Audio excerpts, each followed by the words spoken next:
ধন্যবাদ। অবশ্যই আমাদের জন্য এটা গুরুত্বপূর্ণ এবং আমাদের জন্য কিন্তু একটা বড় সুযোগ। আমরা এশিয়া কাপ, ওয়ার্ল্ড কাপের আগেই আমাদের নিজেদের মাঠে আমরা তাদেরকে মোকাবেলা করছি। এটা শেষ মুহূর্তের একটা বড় ধরনের প্রস্তুতির সুযোগ আমরা পেলাম।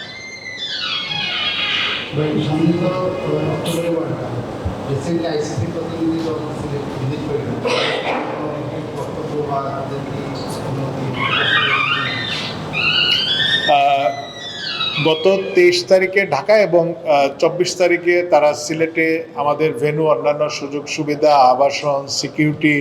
বিকাশে কম খরচে ক্যাশ আউটের লিমিট বেড়ে 50,000, প্রিয় এজেন্টও 2টা।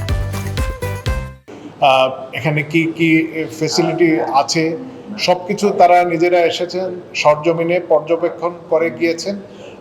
দেখুন, সিলেট ইন্টারন্যাশনাল ক্রিকেট স্টেডিয়ামে কিন্তু আইসিসির একটি ওয়ার্ল্ড কাপ দিয়েই শুরু হয়েছিল। তো এবার আবার প্রায় 10 বছর পরে আবার এত বড় একটা ইভেন্ট এখানে হচ্ছে। আমাদের সব দিক দিয়েই আমরা স্বয়ংসম্পূর্ণ। আমাদের তখন ছিল একটি মাঠ, আমরা অন্য জায়গায় প্র্যাকটিস ফ্যাসিলিটির জন্য যেতে হয়েছে। এখন আমাদের একই এরিনায় দুটো গ্রাউন্ড আছে, গ্রাউন্ড 1, গ্রাউন্ড 2।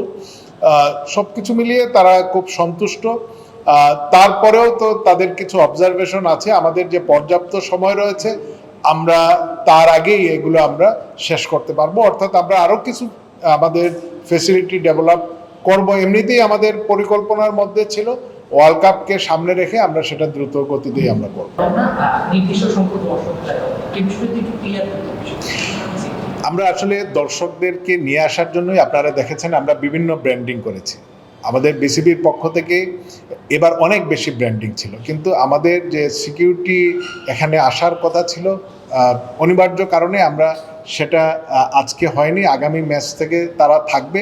এবং কারণ আপনি দেখুন, এটা যেহেতু বাইলেটারেল, হ্যাঁ, তো এই জায়গায় যারা প্রবেশ করবে, খেলোয়াড়দের, দর্শকদের নিরাপত্তার স্বার্থে নিরাপত্তা যে মিনিমাম রিকোয়ারমেন্ট, সেগুলো আমাদেরকে ফুলফিল করতে হবে। তো আগামী দিনে আমাদের পর্যাপ্ত সিকিউরিটি থাকবে, আমরা তখন আরও বেশি দর্শক আশা করি মাঠে দেখতে পাবো।